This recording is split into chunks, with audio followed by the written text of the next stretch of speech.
Hi hello everyone, welcome back to our channel Tanya to guide. చాలామంది D.Ed students నన్ను అడుగుతున్నారు అసలు డిఎడ్కి మినిమం ఎలిజిబిలిటీ క్రైటీరియా ఏంటి అనేసి.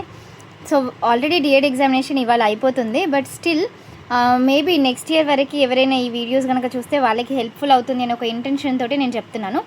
సో క్యాండిడేట్స్ ఎవరైనా కూడా ఇంటర్మీడియట్ కంప్లీట్ చేసి లేకపోతే డిప్లొమా కంప్లీట్ చేసిన వాళ్ళు ఎవరైనా కూడా మీరు టీటీసీ, దాన్నే మనం డిఎడ్ అని అంటాము, డిఈ సెట్ దానికి ఎలిజిబుల్ అనమాట. అండ్ అలాగే ఇక్కడ చూడండి, క్యాండిడేట్స్ మస్ట్ హ్యావ్ సెక్యూర్డ్ 50% అని మెన్షన్ చేసిండ్రు. మీకు 50% మార్క్స్ కంపల్సరీగా రావాల్సి అయితే ఉంటుంది అనమాట. అండ్ ఇక్కడ చూడండి, qualifying as per the examination అంటే డిఈ సెట్లో వచ్చిన దాన్ని బేస్ చేసుకొని అయితే సెలక్షన్ ప్రాసెస్ ఉండడం జరుగుతుంది.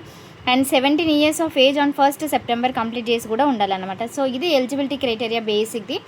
అండ్ అట్లాగే ఈ డిఎడ్కి సంబంధించి ఇంపార్టెంట్ డేట్స్ ఇవన్నీ కూడా మీకు ఆల్రెడీ అఫీషియల్గా వెబ్సైట్లో ఉంటాయి. కౌన్సిలింగ్కి సంబంధించి చాలామందికి డౌట్స్ ఉన్నాయి. నేను కౌన్సిలింగ్ గురించి కూడా కొన్ని వీడియోస్లలో ఎక్స్ప్లెయిన్ చేశాను. లైక్ మీరు ఎన్ని వెబ్ ఆప్షన్స్ పెట్టుకోవాలి, ఎంత స్కోర్ ఉంటే సేఫ్ స్కోరు అనేసి. ఓకే, అసలు ఏ ఆన్సర్ తెలియనప్పుడు కూడా మీరు ఎట్లా పెట్టాలి ఏంటి అని కూడా చెప్పాను. ఒక్కసారి చూడండి. డిఎడ్కి మేనేజ్మెంట్ సీట్కి ఎంత అని అడుగుతున్నారు. డిఎడ్ మేనేజ్మెంట్ సీట్ అస్సలు పెట్టుకోకండి, మస్తు ఫీజులు ఉన్నాయి అసలే.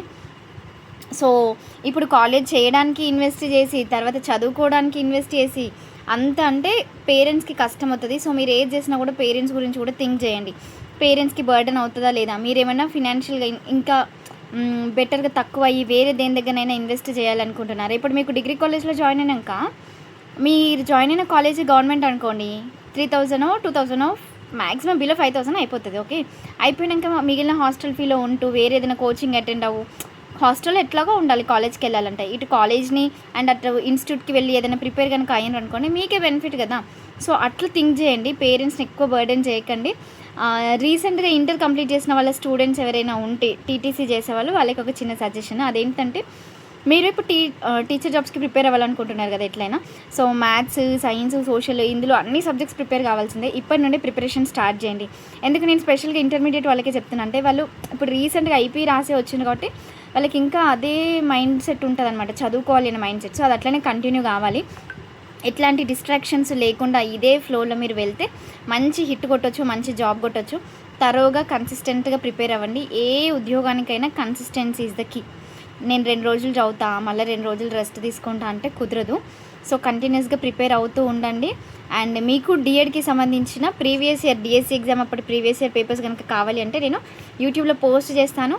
మీకు ఇట్లాంటి హెల్త్ గైడెన్స్ కానీ ఏదైనా ఇన్ఫర్మేషన్ కనుక కావాలంటే ఛానల్ కింద కమెంట్ చేయండి. అండ్ 1-on-1 సెషన్ కనుక మీరు కన్సల్టేషన్ కావాలి అంటే we are charging 100 rupees per guidance. So interest ఉంటే కాంటాక్ట్ అయితే అవ్వండి. కాలేజెస్ సజెషన్స్ కానివ్వండి, లేకపోతే ఏ కాలేజ్ పెట్టుకోవాలి బెస్ట్ అని, 10th, intermediate, degree, PG, BTech ఏదైనా కూడా.